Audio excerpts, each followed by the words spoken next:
आनंद मठ। आनंद मठ और ऋषियों की अनमोल धरोहर को संजोएं।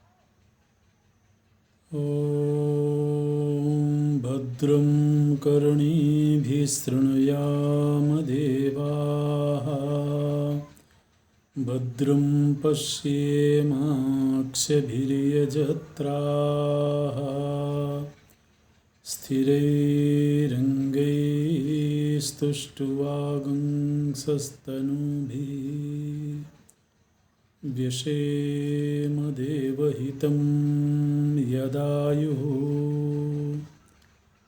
स्वस्ति न इन्द्रो वृद्धस्रवाः, स्वस्ति नः पूषा विश्ववेदाः, स्वस्ति नस्तार्क्ष्यो अरिष्टनेमिः, स्वस्ति नो बृहस्पतिर्दधातु। ॐ शान्ति शान्ति शान्तिः।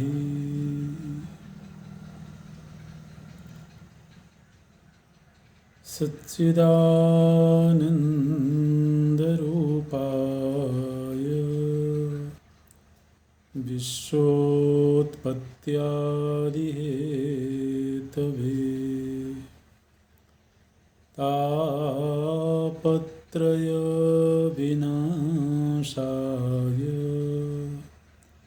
श्रीकृष्णाय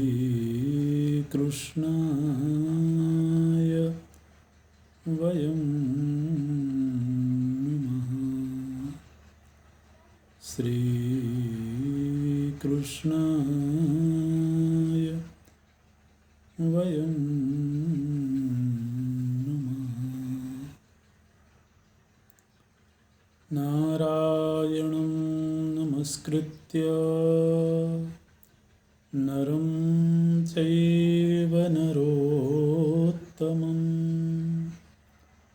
देवीं सरस्वतीं व्यासं ततो जयमुदीरयेत्। ततो जयमुदीरयेत्।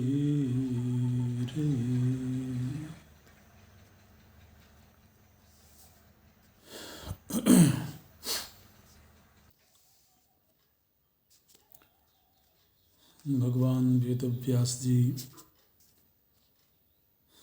तपस्या की महिमा का निरूपण करते हैं। श्रेष्ठतम तप क्या है? तो बोलते हैं कि मनसश्चेन्द्रियाणां च ऐकाग्र्यं परमं तपः, तज्ज्याय्यः सर्वधर्मेभ्यः सधर्मः पर उच्यते। बोलते हैं कि मन और इंद्रियों का एकाग्र हो जाना, मनसश्च इंद्रियाणाम ऐकाग्र्यम, मन और इंद्रियों का एकाग्र हो जाना, ये सबसे बड़ा तप है। कोई भी कार्य जब कठिन हो, कष्टकर हो, किंतु मंगलमयी हो, तो उस कार्य को संपादित करना ही तप कहलाता है।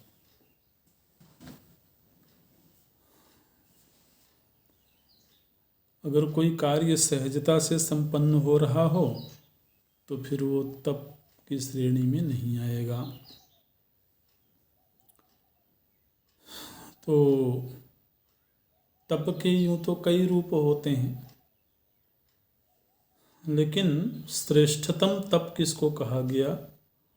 बोले अपने मन और इंद्रियों को नियंत्रित करके एक ही लक्ष्य में एकाग्र कर देना। बहुत कठिन है।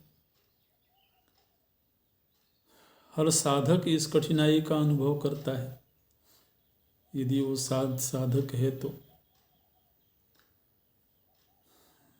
इसीलिए बोलते हैं ये श्रेष्ठतम तप है। मनस्सश्च इंद्रियाणाम ऐकाग्र्यम। कुछ क्षण के लिए दीर्घ अभ्यास से एकाग्रता प्राप्त हो भी जाती है, लेकिन दीर्घ काल तक उस एकाग्रता का बने रहना, इसमें बहुत अभ्यास और बहुत पुरुषार्थ की जरूरत है, सतत सजगता की जरूरत है। इसलिए शरीर के तप से इसको श्रेष्ठ माना गया।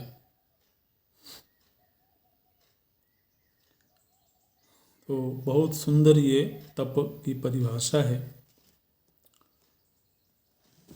सुखदेव जी को उपदेश कर रहे हैं वेदव्यास जी। सुखदेव जी उन्हीं के पुत्र हैं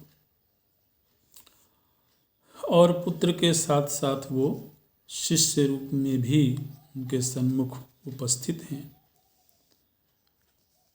इसलिए वो बोलते हैं, सीधे आदेश देते हुए बोलते हैं, याम तरन्ति कृतप्रज्ञा धृतिमन्तो मनीषिणः ताम तीर्णः सर्वतो मुक्तो विधृतात्मात्मविच्छुचिः। यह जो संसार रूपी नदी है, इस नदी को धैर्यशील मनीषी तत्वज्ञानी लोग ही पार कर पाते हैं, और तुम भी उसी मार्ग पर चलो।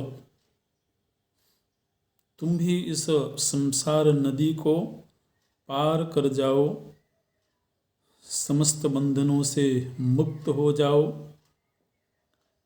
उत्तम बुद्धि का आश्रय लो। सांसारिक बुद्धि का नहीं, वैदिक बुद्धि का, उत्तम बुद्धि का आश्रय लेकर के ब्रह्म भाव को प्राप्त करो।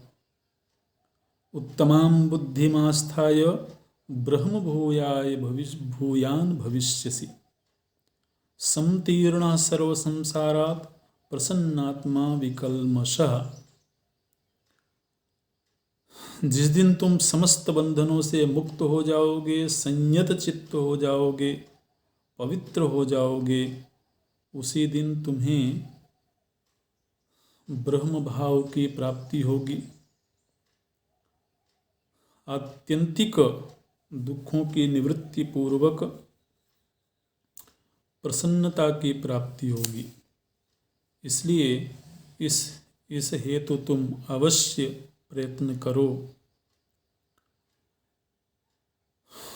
और इस स्थिति को जिसने भी प्राप्त कर लिया हो, न एतज् ज्ञात्वा पुमान् स्त्री वा पुनर्भवमाप्नुते। चाहे कोई स्त्री हो या पुरुष हो, प्रत्येक व्यक्ति का इस विद्या के ऊपर अधिकार है।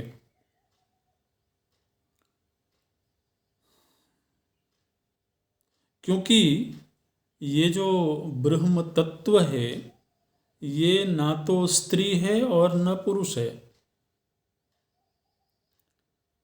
यह तत्व मात्र है, सन्मात्र है। इसलिए यह स्त्रीत्व पुरुषत्व का विभाग तो केवल शरीर पर केंद्रित है। तत्व तो समान रूप से सभी में एक जैसा ही है, बिना किसी भेद के। इसलिए प्रत्येक प्राणी मात्र का इस ज्ञान पर अधिकार है। अगर उस योग्यता को अर्जित करके और व्यक्ति साधन करे, प्रयत्न करे, तो वह अवश्य इसे प्राप्त कर सकता है।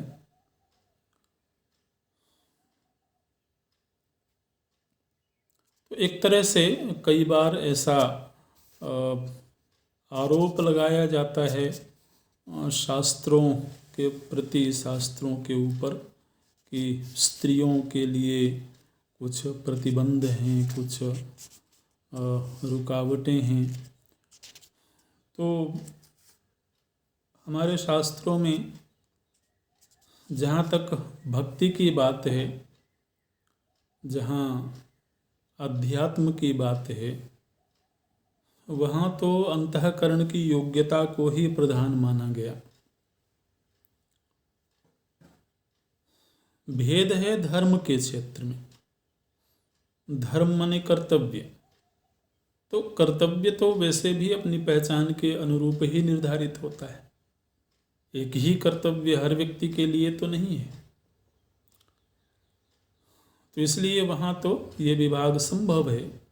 कोई कर्तव्य स्त्री शरीर में रह के होगा तो कोई पुरुष शरीर में रह के होगा। किंतु जहाँ अध्यात्म की बात है, जहाँ भक्ति की बात है, वहाँ तो इस तरह का कोई प्रतिबंध नहीं है, कोई भेद नहीं है।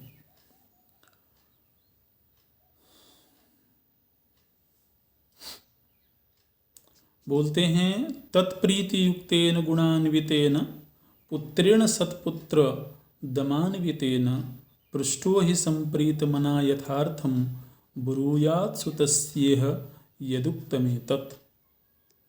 वेदव्यास जी बोलते हैं कि यदि कोई गृहस्थाश्रमी है और वह इस विद्या से संपन्न है और उसका पुत्र यदि इस विद्या से संबंधित प्रश्न करे, प्रीति युक्त होकर के, इंद्रिय संयमी होकर के, और यदि वह यथार्थ को जानना चाहे, तो पिता का कर्तव्य है कि वह उस पुत्र को इस ज्ञान का उपदेश अवश्य करे। ये बोलते हैं। तो ये एक तरह से उपदेश तो है ही, साथ ही साथ प्रेरणा भी है कि अपने बहुत नज़दीक के संबंधों के बीच भी इस तरह की विद्या का आदान प्रदान होना चाहिए, हो सकता है। बस आवश्यकता ये है कि उस तरह की जिज्ञासा हो, उस तरह की लगन हो, तो वो आदान प्रदान हो सकता है।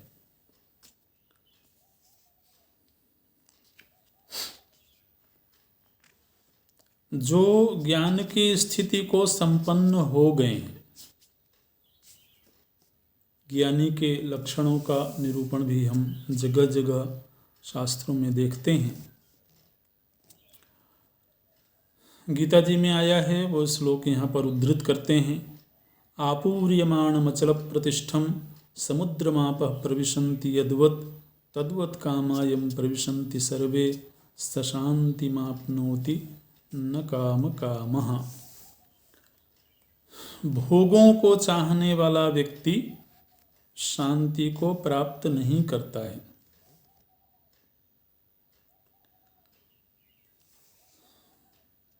जो समस्त कामनाओं से मुक्त हो गया है।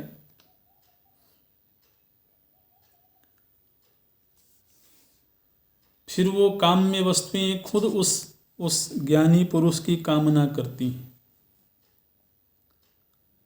ऐसे बोलते हैं, स काम कांतो न तु काम कामः सवै कामात् स्वर्गमुपैति देहि।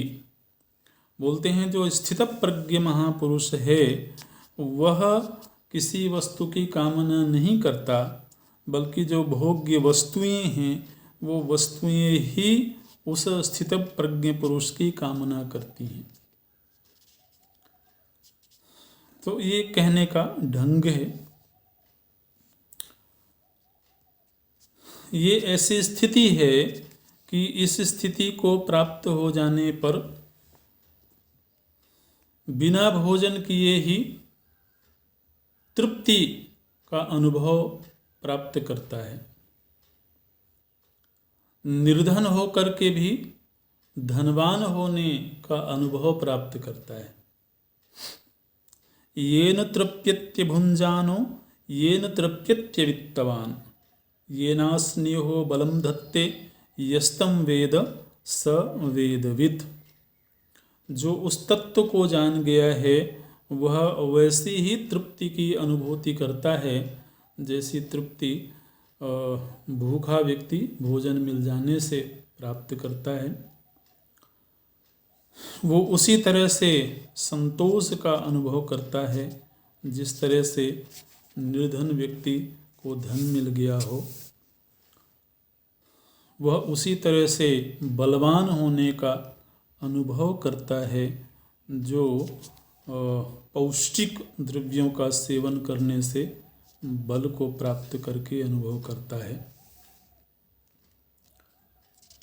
तो यह समस्त लौकिक उपलब्धियों से विलक्षण है।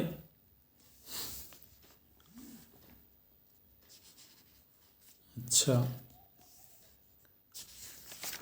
फिर आगे कुछ कुछ रूपक बना करके, जैसे वृक्ष का रूपक बना करके तत्व को समझाते हैं, महाभूतों और उनके धर्मों को समझाते हैं, उनके गुणों को समझाते हैं।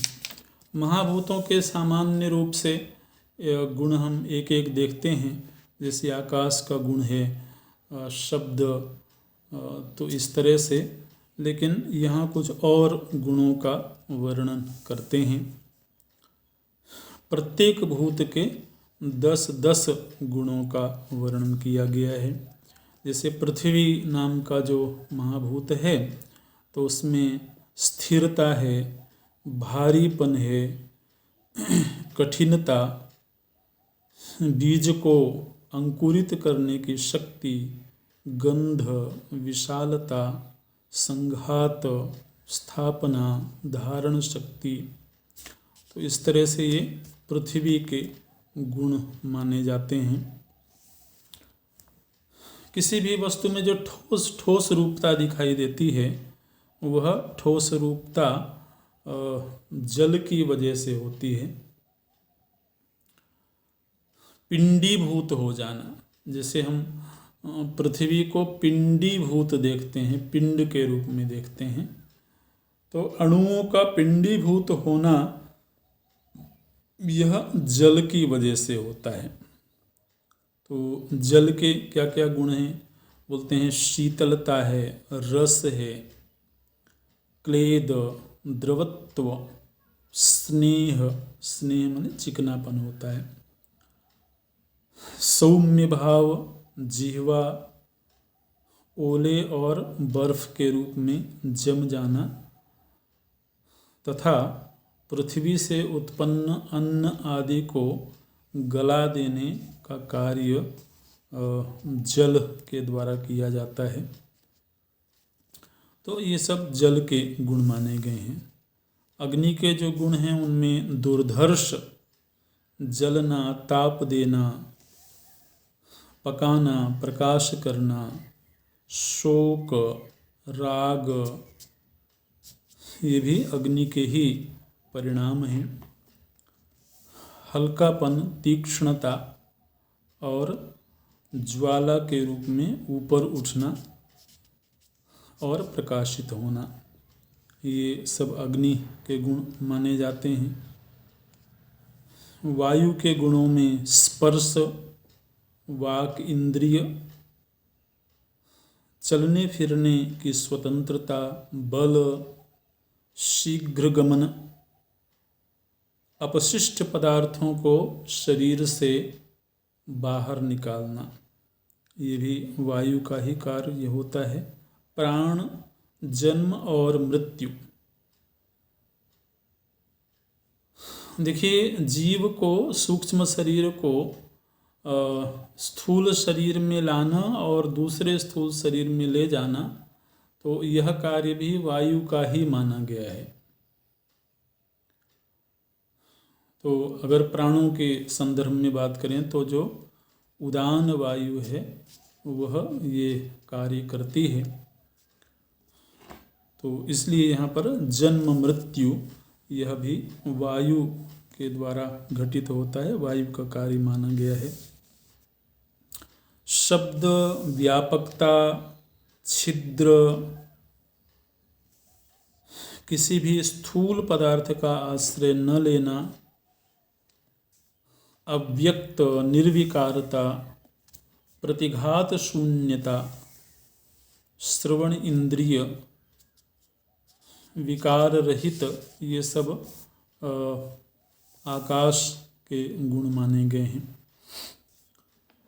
मन के 9 गुण यहाँ पर बताते हैं, मन के 9 गुण बताते हैं और बुद्धि के 5 गुण बताते हैं। तो धैर्य, तर्क वितर्क, स्मरण, भ्रांति, कल्पना, क्षमा, शुभ या अशुभ संकल्प और चंचलता, ये मन के गुण हैं। बुद्धि के गुणों को थोड़ा अलग किया गया है। इष्ट और अनिष्ट वृत्तियों का नाश, इष्टानिष्ट विपत्तिश्च व्यवसायः, माने विचार, समाधान, संदेह और निश्चय, ये बुद्धि के गुण माने गए हैं। अच्छा, तो ये थोड़ा कुछ गुणों से संबंधित चर्चा करते हैं। धर्म के संबंध में एक बड़ी सुंदर चर्चा यहाँ पर हुई है। युधिष्ठिर जी ने प्रश्न पूछा था कि धर्म क्या है और इसकी उत्पत्ति कहाँ से होती है। इमे वै मानवाः सर्वे धर्मं प्रति विशंकिताः। इस दुनिया में प्रायः सभी मनुष्य धर्म को लेकर के निश्चय नहीं कर पाते हैं, सशंकित रहते हैं।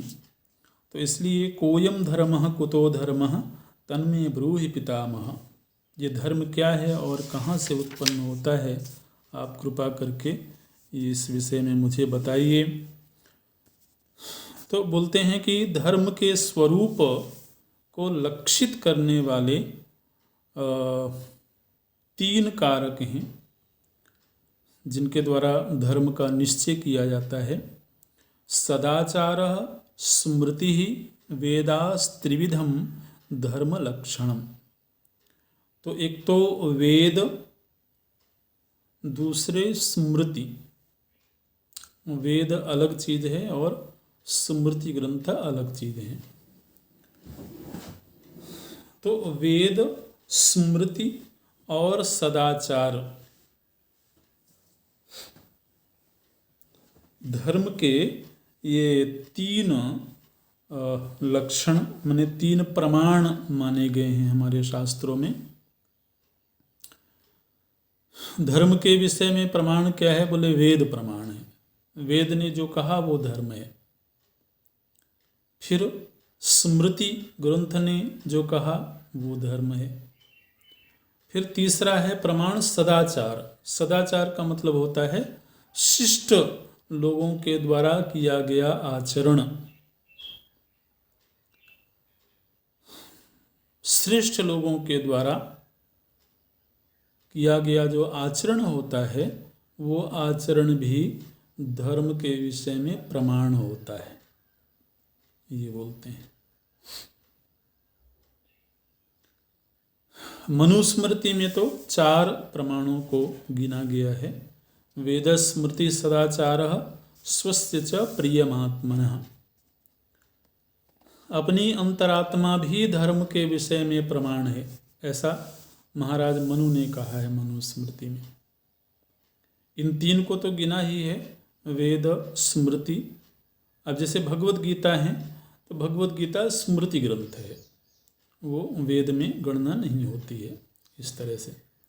तो वेद स्मृति और सदाचार, श्रेष्ठ पुरुषों के द्वारा आचरण,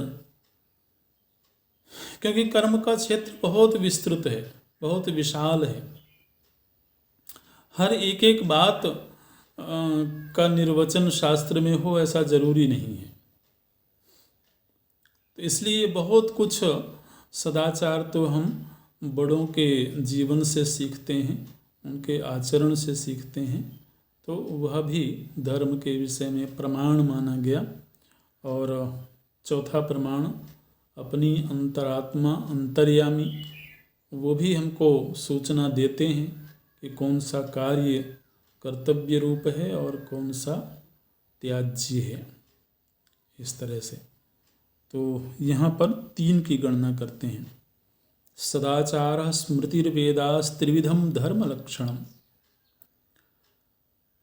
अच्छा, तो ये तो हो गया धर्म के विषय में प्रमाण।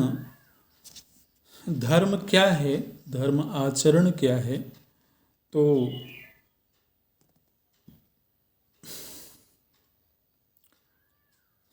पहली बात बोलते हैं कि शास्त्रों के अनुकूल कार्य करना, अपनी अपनी पहचान के अनुसार जो भी शास्त्रों ने कर्तव्य निर्धारित किए हों, उन कर्तव्यों का श्रद्धापूर्वक पालन करना, एक तो ये धर्म है। और लोक यात्रा का निर्वाह करने के लिए ऋषियों ने एक सुनिश्चित जीवन शैली का निर्धारण किया है।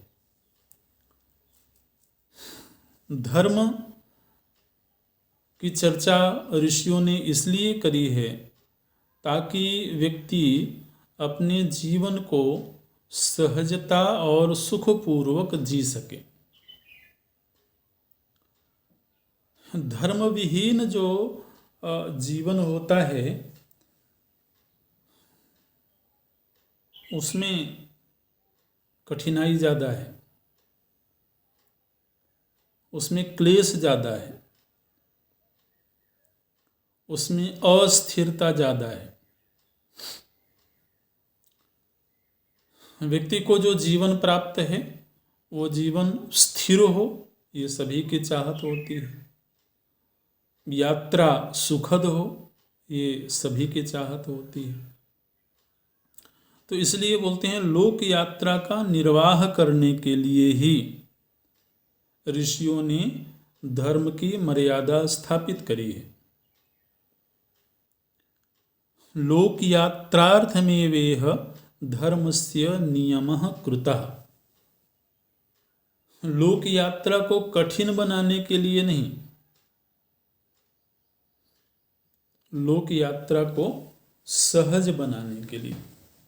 कठिन तो अपने आप में ही है वो, उसको थोड़ा सहज बना देने के लिए ही। और देखिए वैसे भी अपने जीवन में अनुभव करें तो एक घर में अगर 2 लोग हैं, 3 लोग हैं और सभी अपने अपने धर्मों का, अपने अपने कर्तव्यों का निर्वाह करें तो उस घर में रहने वालों की जीवन यात्रा सहज होती है। और जो अपने पहचान संबंधी मर्यादाएं हैं, कर्तव्य हैं, यदि उसके प्रति व्यक्ति उच्छृंखल हो जाए तो एक परिवार की ही जीवन यात्रा उलझ जाती है, कठिन हो जाती है। तो एक व्यक्ति, परिवार, समाज की जो लोक यात्रा है वह सहजता से आगे बढ़े, इसी के लिए धार्मिक मर्यादाएं स्थापित की जाती हैं। ऋषियों ने उसकी चर्चा करी है। एक धर्म है सत्य बोलना। अब यदि पूरा समाज ही सत्य बोलने के राह पर होवे तो समाज की यात्रा सहज हो जाए। यात्रा कठिन इसलिए हो जाती है कि अगर एक सत्य बोले और दूसरा झूठ बोले तो कठिन हो जाती है यात्रा। तो चोरी नहीं करना ये धर्म है, सत्य बोलना ये धर्म है, किसी को प्रयत्न पूर्वक पीड़ा नहीं देना ये धर्म है।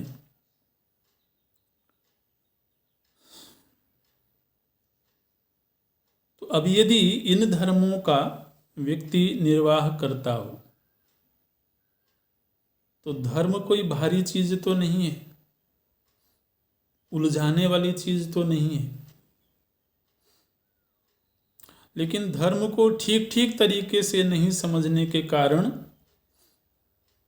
तथाकथित धर्म ही उलझाने का कारण बन जाता है।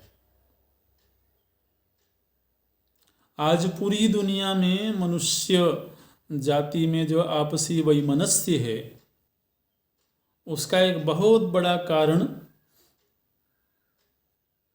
धर्म है।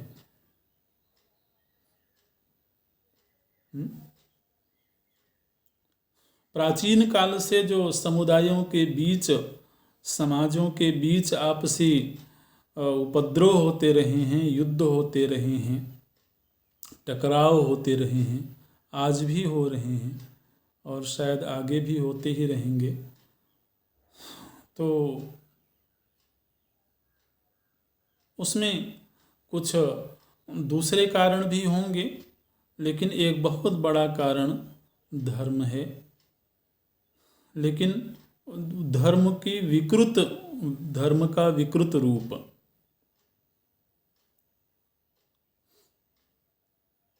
धर्म को जब जीवन शैली से न देख करके सामुदायिक रूप में देखा जाता है तब फिर वो विकृत हो जाता है। धर्म का संबंध समुदाय से नहीं है, धर्म का संबंध व्यक्ति से है। तो व्यक्ति को कहा जाता है कि तुम सत्य बोलो, व्यक्ति को कहा जाएगा कि तुम चोरी नहीं करो।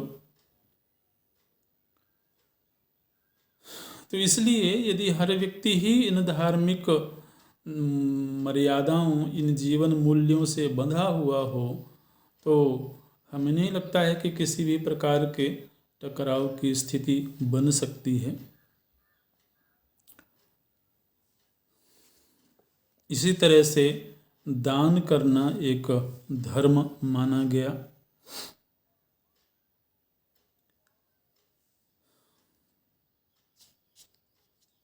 बोलते हैं कि महात्मा लोग जब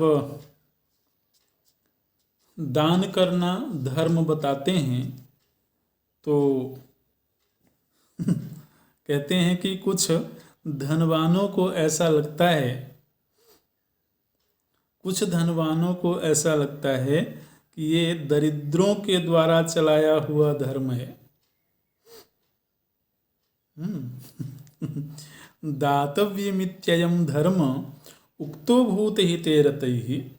जो समस्त प्राणियों के हित में संलग्न रहने वाले महात्मा हैं, जब वो कहते हैं कि दातव्यमिति, दान करना चाहिए, तो तम मन्यन्ते धनयुताः कृपणैः संप्रवर्तितम्। तो कुछ धनाभिमानी लोगों को ऐसा लगता है कि ये तो दरिद्रों के द्वारा चलाया हुआ धर्म है। लेकिन समय सभी के साथ एक जैसा तो होता नहीं है। वही धनाभिमानी व्यक्ति यदि कभी समय के फेर में आकर के और दरिद्र हो जाए तो उसको लगता है कि ये दान कर्मांत करना सर्वोत्तम धर्म है। तो इसलिए ये इसीलिए ये कहा गया कि धर्म का निश्चय शास्त्र करे या कि कोई श्रेष्ठ महापुरुष करें। एक बहुत बड़ा धर्म यहाँ पर बताते हैं, यद अन्यैर्विहितं नेच्छेद आत्मनः कर्म पुरुषः न तत्परेषु कुर्वीत जानन्न प्रियमात्मनः। बोलते हैं कि जिस तरह से दूसरों के द्वारा अपने प्रति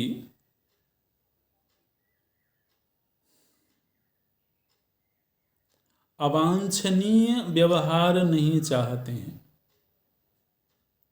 दूसरों के द्वारा यानी दूसरा व्यक्ति हमारे साथ ऐसा कोई व्यवहार न करे जो अवांछनीय हो, जो हमें कष्ट देने वाला हो,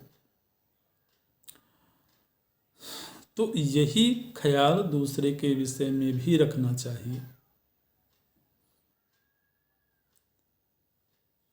कि हम भी उस व्यक्ति के साथ में वैसा बर्ताव ना करें जो कि हम स्वयं अपने साथ करना पसंद नहीं करते हैं।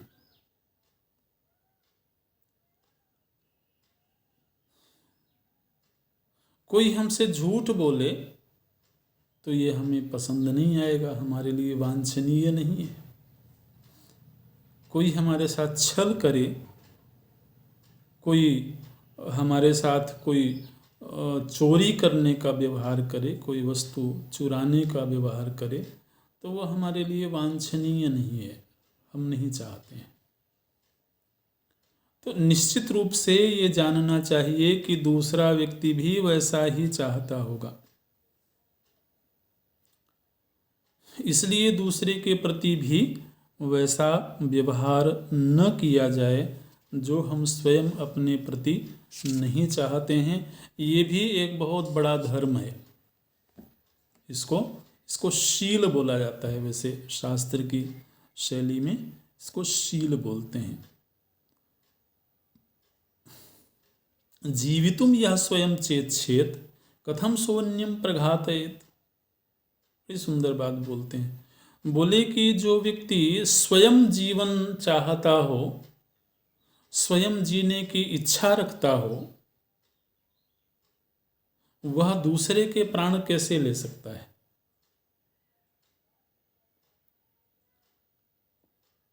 क्योंकि जिस तरह से वो स्वयं जीना चाहता है उसी तरह से वो व्यक्ति भी जीना चाहता है जिसका उसने प्राण लिया।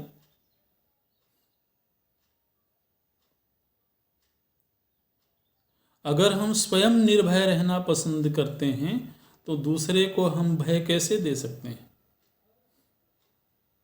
क्योंकि दूसरा भी निर्भय रहना पसंद करता है।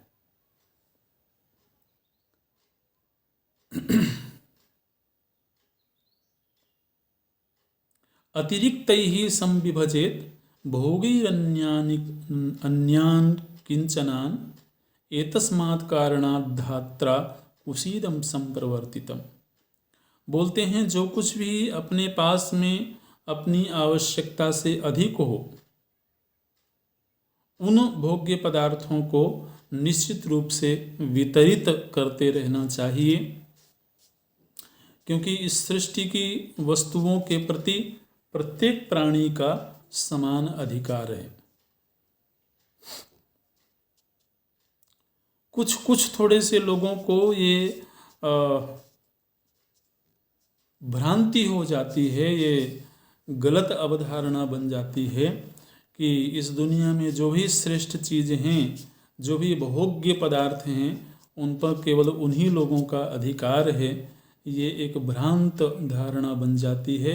वास्तविकता ये है कि परमात्मा के द्वारा सृजित प्रत्येक वस्तु के द्वारा प्रति परमात्मा के ही द्वारा सृजित प्रत्येक जीव का अधिकार होता है। इसलिए वितरित करके ही भोग करना चाहिए, ये भी एक धर्म है, ऐसा बोलते हैं। अच्छा, तो ये उपदेश कर रहे थे भीष्म पितामह युधिष्ठिर जी के प्रति। इसी उपदेश के अनंतर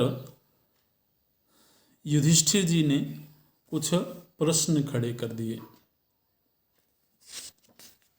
और ये प्रश्न काफ़ी गंभीर हैं और इनके उत्तर के रूप में फिर एक बड़ी सुंदर कथा यहाँ पर देखने को मिलेगी। प्रश्न क्या है? तो युधिष्ठिर जी बोलते हैं, सूक्ष्मं साधु समादिष्टम भवता धर्मलक्षणम प्रतिभा त्वस्ति मे काचित् तां ब्रूयामनुमानतः भूयांसो हृदये ये मे प्रश्नास्ते व्याहृतास्त्वया इदं त्वन्यत् प्रोक्ष्यामि न राजन् निग्रहादिव। बोलते हैं कि आपने जो धर्म के विषय में उपदेश किया है, निश्चित रूप से बहुत सूक्ष्म और बहुत श्रेष्ठ उपदेश है, लेकिन इस उपदेश को सुन करके मेरे मन में कुछ प्रश्न उठ रहे हैं और मैं विनम्रता पूर्वक आपके सन्मुख वो प्रश्न रखना चाहता हूँ, किसी दुराग्रह से नहीं, जिज्ञासा के वशीभूत होकर के और विनम्र भाव से ही मैं वो प्रश्न आपके सामने रखता हूँ। क्या प्रश्न है? बोलते हैं कि आपने कहा कि धर्म के विषय में वेद प्रमाण है। आपने कहा कि धर्म के विषय में स्मृतियां प्रमाण हैं, शास्त्र प्रमाण हैं, लेकिन मुझे ऐसा लगता है कि धर्म को केवल वेद से ही नहीं जाना जा सकता है। ये जिज्ञासा के रूप में है, प्रश्न के रूप में है। बोलते हैं केवल वेद से ही धर्म को नहीं जाना जा सकता। क्यों? क्योंकि इस सृष्टि में असंख्य मनुष्य हैं, असंख्य परिस्थितियां हैं, असंख्य मनस्थितियां हैं, काल भेद है, देश भेद है। तो इसलिए प्रत्येक मनुष्य के लिए एक ही जैसा धर्म निर्धारित करना ये उचित नहीं मालूम पड़ता है। और हर युग में धर्म का स्वरूप बदल जाता है। सतयुग में धर्म का एक रूप होगा तो त्रेता में बदल जाएगा, फिर द्वापर में धर्म का रूप बदल जाएगा, कलयुग में बदल जाएगा। तो यदि काल के साथ साथ धर्म का स्वरूप बदल जाता हो,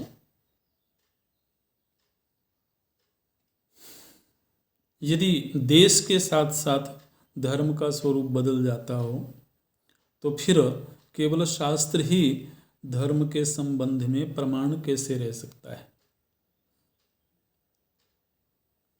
क्योंकि शास्त्र तो एक ही तरह की बात करेगा।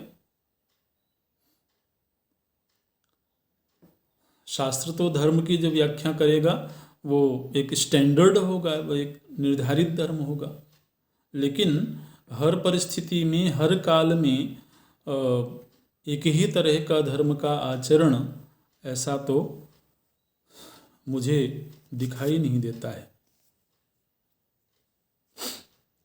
बोलते हैं पुनरस्य प्रमाणम ही निर्दिष्टम शास्त्र को विदैहि वेदवादाश्चानुयुगम हृसंतीह न श्रुतम। हमने ऐसा सुना है कि विद्वानों ने शास्त्रों को प्रमाण बताया है, लेकिन फिर ये भी सुनते हैं कि युग युग में धर्म बदल जाते हैं और युग युग में वेद का भी ह्रास हो जाता है। अब सतयुग में वेद पूरी तरह से प्रतिष्ठित है, लेकिन कलयुग में वेदों का लोप हो जाता है। तो अब जिसको आपने प्रमाण कहा, यदि वह प्रमाण ही लुप्त हो जाएगा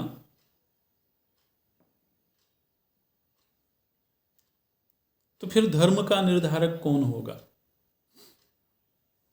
धर्म के विषय में निश्चय करने वाला कौन होगा? निर्णायक कौन होगा? तो मुझे ऐसा लगता है कि केवल वेद को ही धर्म के विषय में प्रमाण कहना उचित नहीं है। ध्यान रखें, ये जिज्ञासा के रूप में है, ये प्रश्न के रूप में ये बातें हैं।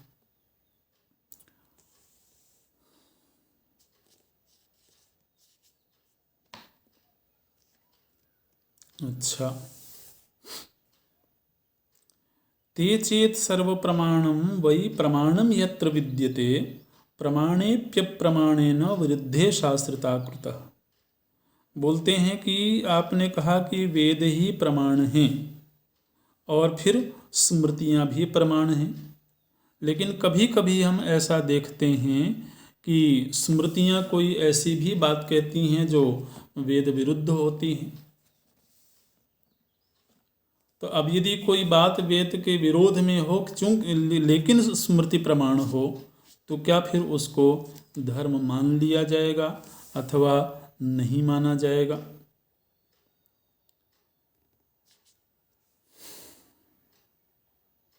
व्यक्ति जिस समय पर धर्म का अनुष्ठान कर रहा होता है, उस समय भी धर्मानुष्ठान करते समय भी तरह तरह की बाधाएं आती हैं, तरह तरह के आक्षेप किए जाते हैं। तो क्या ऐसी स्थिति में धर्म मर्यादा पर स्थिर रहा जा सकता है? प्रायः ऐसा नहीं होता है। धर्म का लोप होने लगता है, धर्म मर्यादा का लोप होने लगता है।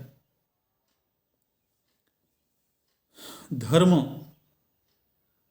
इतना सूक्ष्म विषय है कि स्थूल बुद्धि के व्यक्ति के लिए इसको पूरी तरह से समझ पाना या इसको जीवन में जी पाना, ये भी मुझे बहुत सहज नहीं मालूम पड़ता है।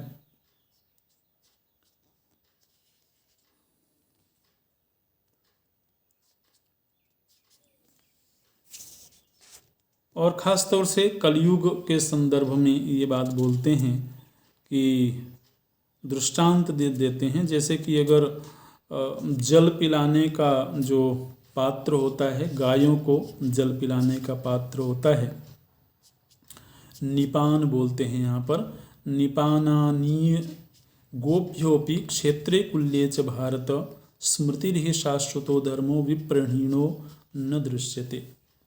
तो बहुत सारी गायें हों और निपान छोटा हो, जल पिलाने का पात्र छोटा हो, तो जल्दी ही जल समाप्त हो जाता है, सूख जाता है वो निपात। और नहर में थोड़ा सा ही जल आ रहा हो और खेत बहुत बड़ा हो तो नहर का जल जल्दी ही सूख जाता है। इसी तरह से यह जो वैदिक सनातन धर्म है, जो शास्त्र प्रमाण के आधार पर चलता है, जब मानवों का विस्तार हो जाता है, मानव समुदाय का विस्तार हो जाता है, तो फिर ये शास्त्र बहुत सीमित दायरे में रह जाते हैं। और न केवल सीमित दायरे में रह जाते हैं, बल्कि कई बार इनका लोप भी हो जाता है। और ये हम देखते भी हैं, मुख्य रूप से कलयुग में तो हम देखते ही हैं। अगर हम मानव समाज का एक अनुपात निकालें कि इस मानव समुदाय में कितने लोग होंगे जो वेदादि शास्त्रों का अध्ययन करते होंगे या उन शास्त्रों के अनुसार धर्म का आचरण करते होंगे, तो प्रतिशत बहुत कम ही निकलेगा। तो ऐसी स्थिति में हमें लगता है कि शास्त्र भी उसी जल स्रोत की तरह सूख जाते हैं, लुप्त हो जाते हैं। तो फिर केवल शास्त्र को ही धर्म के विषय में प्रमाण कैसे माना जा सकता है, ये बोलते हैं। बोले स्वयं हमने देखा है, आचार्य द्रोण हमारे आचार्य थे और ब्राह्मण कुल में जन्म होने के बावजूद उन्होंने क्षत्रिय धर्म का आश्रय ले लिया। तो धर्म की मर्यादा का उन्होंने लोप कर दिया, उस मर्यादा को छोड़ दिया, एक ही मार्ग पर स्थिर नहीं रह सके। विश्वामित्र जी हैं जो एक ही तरह का आचरण करके उन्नति को प्राप्त करते हैं, और वहीं रावण आदि हैं, वो भी करते आचरण उसी की तरह हैं, धर्म सम्मत ही आचरण करते हैं, लेकिन वो दूसरों को पीड़ा देने वाले हो जाते हैं। रावण भी धार्मिक था, धर्म सम्मत जीवन जीता था, लेकिन उसके भीतर क्रूर वृत्ति आ गई, दूसरों को पीड़ा देने की वृत्ति आ गई। तो अगर केवल शास्त्र, केवल वेद सम्मत ही, माने इन प्रश्नों के पीछे जो भाव है वो भाव ये है कि यदि कोई व्यक्ति वेदों के अनुसार यज्ञ याग आदि कर्म करता हो, है ना, और यज्ञ आदि को ही केवल धर्म माना जाए, तो एक तो हर मनुष्य यज्ञ कर नहीं सकता है, हर मनुष्य वेद सम्मत जो जीवन शैली है उसको जी नहीं सकता है। दूसरे, यज्ञ करने वाले कुछ लोग तो ऊर्ध्वगामी हो जाते हैं, लेकिन रावण जैसे कुछ लोग भी हैं जो यज्ञ तो करते हैं, संध्या वंदन आदि करते हैं, वेद सम्मत जो आचरण है वो करते हैं, लेकिन ऐसा करते हुए भी वो विलास वृत्ति को जीने लगते हैं, हिंसा वृत्ति आ जाती है उनमें। तो ऐसी स्थिति में केवल वेद को ही धर्म के विषय में प्रमाण माना जाए, इस विषय में मुझको बहुत भारी संदेह है। तो ये प्रश्न युधिष्ठिर जी ने पूछा है और कथानकों के द्वारा भीष्म जी इस प्रश्न का उत्तर देते हैं। अभी यही पूरा करते हैं। ओम पूर्णमदः पूर्णमिदं पूर्णात् पूर्णमुदच्यते पूर्णस्य पूर्णमादाय पूर्णमेवावशिष्यते। ओम शांति शांति शांति। हरि ओम श्री गुरुभ्यो नमः। हरि ओम।